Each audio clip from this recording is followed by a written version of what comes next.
اللي بانا هذا هنسهمها واحنا زي ملك.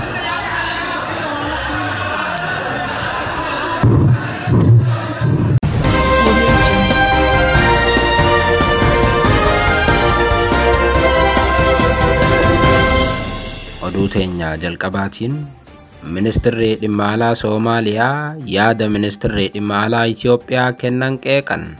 Ministeerri dhimma alaa Soomaaliyaa meeshaa waraanaa biyya isaanii galuu hordofee dubbiin gama mootummaa Itoophiyaatti dhagahame fudhatama hin qabu jedhan. Gabaasa bal'aa qindeessineerra. Oduudhuma wal qabateen miseensonni paarlaamaa Soomaaliyaa paarlaamaa keessatti walitti bu'uun miidhaan dhaqqabe. Miseensonni paarlaamaa bakka lamatti ba'uun waraanni Masrii kibba lixa Soomaaliyaatti haa bobba'uu fi hin bobba'in irratti akka wal dhaban odeeffanneerra. Maaltu paarlaamaa Soomaaliyaatti mudate? Gabaasa bal'aa ni dhageessu. Oduu biraatiin Koomishinii mirgoota namoomaa Itoophiyaa naannolee Itoophiyaa 5 keessatti dhiittaa mirga namoomaa ulfaataan raawwatamuu mirkaneessuu beeksise. Isaan keessaa naannoo Oromiyaa keessatti shanee deeggartuu maqaa jedhuun sarbamni mirga namoomaa ulfaataan raawwatamuu koomishinichi ereetii jira. Gabaasa guutuu ni dhageessu. Oduu biraatiin ayyaanni Irreechaa fulbana 25 fi 26 kabajamuufi jedhame. Kabaja ayyaana Irreechaa bara kanaa ilaalchisuun ibsa arra kennames ni dhageessu. Oduu teenyaa xumuraatiin Pirezidaantiin Ameerikaa Joo Baayiden ji'a dhufu gara Afriikaatti daawwannaa taasisuufi jedhame. Biyya kam gahuu?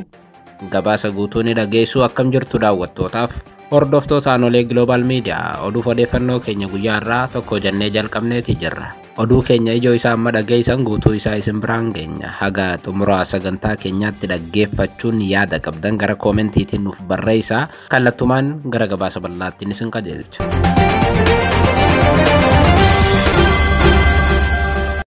Oduu teenya jalqabaatiin miseensonni paarlaamaa Soomaaliyaa paarlaamaa keessatti walitti bu'uun miidhaan dhaqqabe.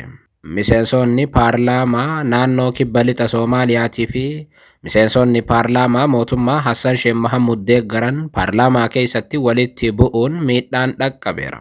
Waldhibdeen kunis humni waraanaa Masrii naannoo kibba lixa Soomaaliyaatti haa bobba'uu fi hin bobba'u kan jedhu irratti akka ture ibsameera.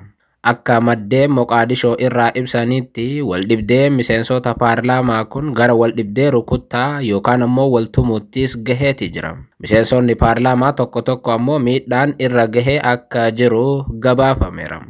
Viidiyooleen achirraa bahanis kana ni mirkaneessu. Miseensonni paarlaamaa kibba lixa Soomaaliyaa haala amma jiruun Soomaaliyaan dirree waraanaa qaama lamaa ta'uuf deemti jechuun sodaa qabaachuu paarlaamaa irratti kaasaniiru. Sodaan isaaniitis waraanni Masrii kibba lixa Soomaaliyaatti yoo bobba'e waraana Itoophiyaa waliin kallattumaan wal dhabuu danda'a kan jedhu yoo ta'u, waraanni kun kibba lixa Soomaaliyaatti akka hin bobbaane mormii qaban paarlaamaa irratti dhiyeessan.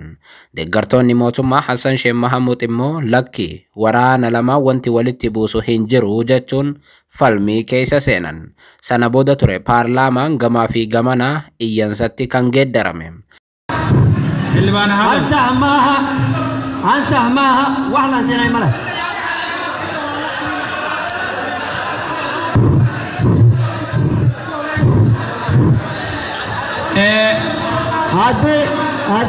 هدينا نتعقل اللي بانا هدينا يستعقل. Inuma miseensonni paarlaamaa kibba lixa Soomaaliyaa waraanni Masrii erga Soomaaliyaatti bobba'uun barbaachisaa ta'e gara daangaa Itoophiyaa siquu osoo hin taane bakka biraa akka qubsiifamus gaafataniiru. Ta'us garuu miseensonni paarlaamaa mootummaa Hassan Sheikh Mahamud deeggaran kanallee mormaniiru. Haala kanaan ture paarlaamichi kan laaqame yookaan kan jeeqame. Kibbi lixa Soomaaliyaa daangaa Itoophiyaatiin kan wal daangeessan yoo ta'u, bakka waraanni Masrii amma itti bobba'uuf jiru keessaati. Kana immoo miseensonni paarlaamaa kibba lixa Soomaaliyaa ni mormu. Paarlaamaan Soomaaliyaa yaa'ii isaa kana kan gaggeesse dhiheenya kana dooniin meeshaalee waraanaa Masrii gurguddoo feete Moqaadishootti dhufuu isii hordofeeti. Waraanni Masrii kun akkuma dhufeen isaa fi meeshaa waraanaa isaa gama kibba lixa Soomaaliyaatti bobbaafamuuf jiru. Kanaanis ammoo daangaa Itoophiyaa irratti dhiyaataa jechuudha. Gaafa kana ammoo raayyaan ittisa Itoophiyaas callisee waan ilaalu hin fakkaatu. Miseensonni paarlaamaa kibba lixa Soomaaliyaa kana sodaa qabu. Mormii fi deeggarsi miseensota paarlaamaa Soomaaliyaa dhimma waraana Masrii kun daddeebiin dhagama. Fulbana 19 miseensi paarlaamaa Soomaaliyaa waraanni Masrii Soomaaliyaa gadhiisee akka bahu gaafatte Moqaadishoo irraa akka hin baane buufata xiyyaaraatti ugguramtee turuun ni yaadatama. Kanaanis ammoo mootummaa Hassan Sheikh Mohamud miseensi paarlaamaa tun cimsitee mormite.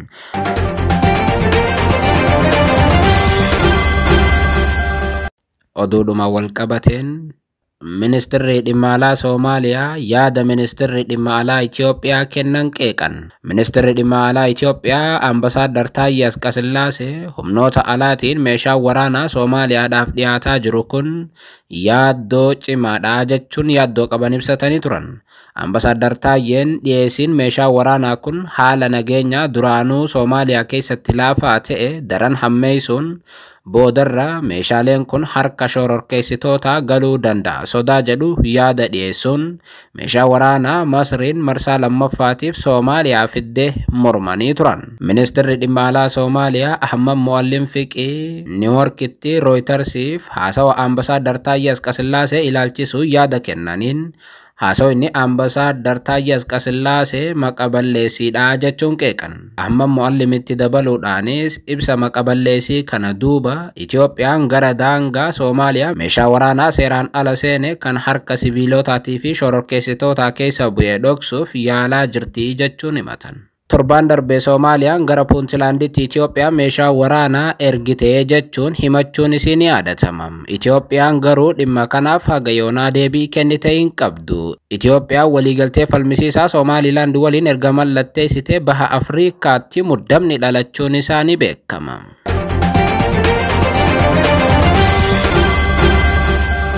Oduu biraatiin Koomishinii mirgoota namoomaa Itoophiyaa naannolee 5 keessatti dhiittaa mirga namoomaa ulfaataa raawwatamuu isaa mirkaneessuu beeksise. Koomishinichi ajjechaa seeraan alaa, madeessuu, manca'iinsa qabeenyaatii fi saamicha ji'oota 3 darbee giddugala Itoophiyaa, kibba Itoophiyaa, Gaambeellaa, naannoo Oromiyaatii fi Amaaraa keessatti raawwatame erga qulqulleeffatee booda kaleessa ibsa baaseera. Gabaasni koomishinichi kaleessa baase akka agarsiisutti naannolee 5 keessatti humnoota hidhattootaatiin sarbamiinsi hamaan raawwatameera. Fakkeenyaaf haleellaa boombii handhuura naannoo Amaaraa Bahardaar keessatti raawwatamee fi ajjeechaa naannoo Oromiyaa keessatti raawwatame ilaalchisee gabaasa dhaabbanni mirga namoomaa baase keessatti namoonni 5 fi faannoo deeggartan maqaa jedhuun guyyoota hanga ji'ootaatti hidhamanii akkasumas ammoo ammallee namoonni hedduun mana hidhaa irra akka jiran koomishinichi ibseeti jira. Naannoo Oromiyaa keessatti maqaa 5 deeggarta jedhuun ammoo waggoota 5 darbe kana uummanni dararamaa turuun ni beekama. Koomishinichi ibsa isaa kaleessaa keessatti ammayyuu namoonni haala kanaan hidhamuu fi dararamuun itti fufee jira jedheera. Koomishinii mirgoota namoomaa Itoophiyaa ibsa isaatiin hidhaan Itoophiyaatti amma raawwatamaa jiru hamaa ta'uu, uggurri seeraan alaa, buqqa'insi biyya keessaa bilisummaadhaan socho'uun lammiilee qormaata tahaa dhufeeraa jedheera. Koomishinichi qaamonni walitti bu'iinsa kana keessatti hirmaatan hundi haalduree tokko malee dhukaasa dhaabanii wal dhibdee kanaaf furmaata karaa nagaa argachuuf kutannoodhaan akka hojjetan adeemsa wal dhibdee kamiyyuu keessatti mirga namoomaatii fi seera namoomaa idil addunyaa sarbuu irraa akka of qusatan sarbamiinsa mudatu ifatti akka balaaleeffatan qaamota wal dhibdee kana keessatti hirmaatan gaafateera. Darbe ammoo walitti bu'iinsa kana keessatti miidhaa dhaqqabeef gaafatamummaa mirkaneessuuf akkasumas qaamonni hundi naannoo to'atanitti mirga namoomaa akka kabajamuuf sochii mataa isaanii taasisuu qabu jedhe Koomishinii mirgoota namoomaa Itoophiyaa.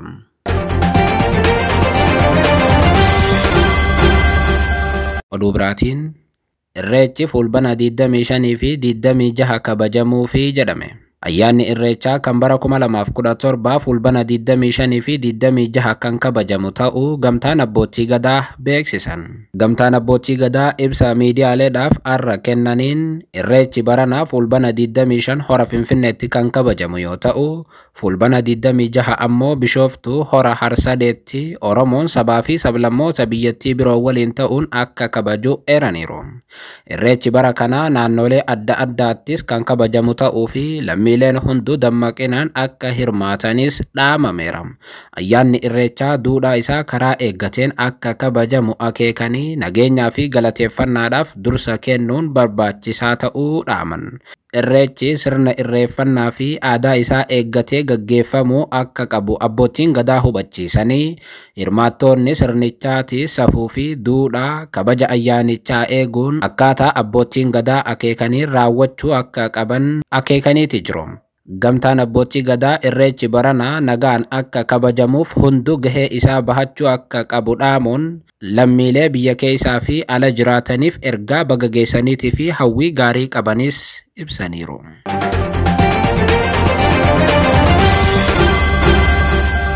Oduu teenya xumuraatiin Pirezidaantiin Ameerikaa Joo Baayiden ji'a dhufu gara Afriikaatti daawwannaa taasisuufi jedhame. Pirezidaantiin Ameerikaa kun onkololeessa 13 hanga 15tti Angoolaa kan daawwatan yoo ta'u, daawwannaan kun kan ta'u imala gara Baarliin erga godhanii boodaadhaas jedhameera. Imala isaanii Jarmaniitiin Jarman waraana Yuukireen Raashiyaa irratti gaggeessite waan deeggarteef galateeffachuudhaaf akka yaadees ibsameera. Joo Baayiden Angoolaatti pirezidaantii Angoolaa Joo Lorenko waliin wal arguun walitti dhufeenya diinagdee guddisuu fi nageenya fooyyessuu irratti ni mari'atu jedhameera.